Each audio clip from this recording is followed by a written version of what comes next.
Pemirsa, petugas Satgas Percepatan Penanganan COVID-19 Sumatera Utara mencatat ada sebanyak 656 kasus probable varian Omikron di Sumut. Dengan rincian kasus aktif atau yang sedang dirawat sebanyak 238 orang dan sekitar 28 orang lainnya dinyatakan positif Omikron di Sumut.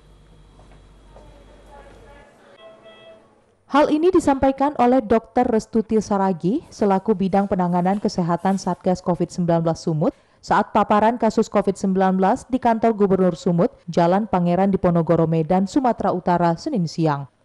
Satgas COVID-19 Sumut mencatat ada penambahan 51 kasus probable varian Omikron di Sumatera Utara. Sehingga tercatat ada sebanyak 656 kasus probable varian Omikron di Sumut.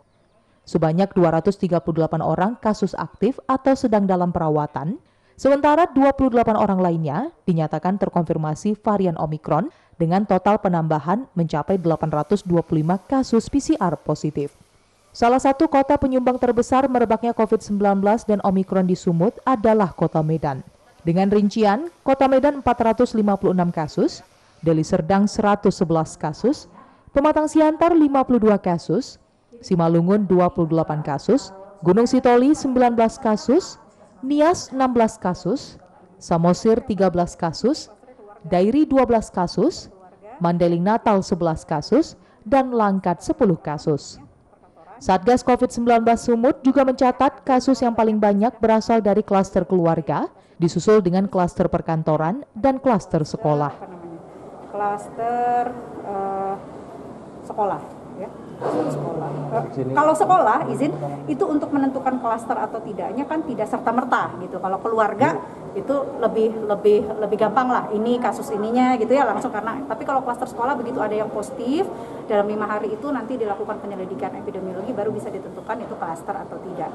Karena definisi klaster berbeda dengan misalnya satu sekolah, Mas Mbak, ada yang di kelas ini positif, ada yang di kelas sana positif, belum tentu keduanya ini berhubungan. Kalau klaster itu dalam periode yang sama dan berhubungan. 825 kasus PCR positif itu 10 besarnya Medan, yang data update ya, tambahan itu maksudnya Mas dari Metro TV kan. Medan 456, Deli Serdang 111, Pematang Siantar 52, Simalungun 28, Gunung Sitoli 19, Nias 16, Samosir 13, Dairi 12, Mandailing Natal 11 dan Langkat 10. Itu 2 dan 3 digit. Probable Omikronnya berapa dan yang 656, yang kasus aktifnya 238. Sebelumnya, Gubernur Sumut Edi Ramayadi sudah mengeluarkan 10 himbauan kepada kepala daerah di tengah melonjaknya kasus varian Omikron di Sumut. Salah satunya, pemberlakuan work from home bagi para pekerja, penghentian pembelajaran tatap muka, serta melakukan swab PCR secara acak terhadap pendatang yang berasal dari Pulau Jawa dan Bali. Dari Medan, Ahmad Ridwan Nasution, iNews melaporkan.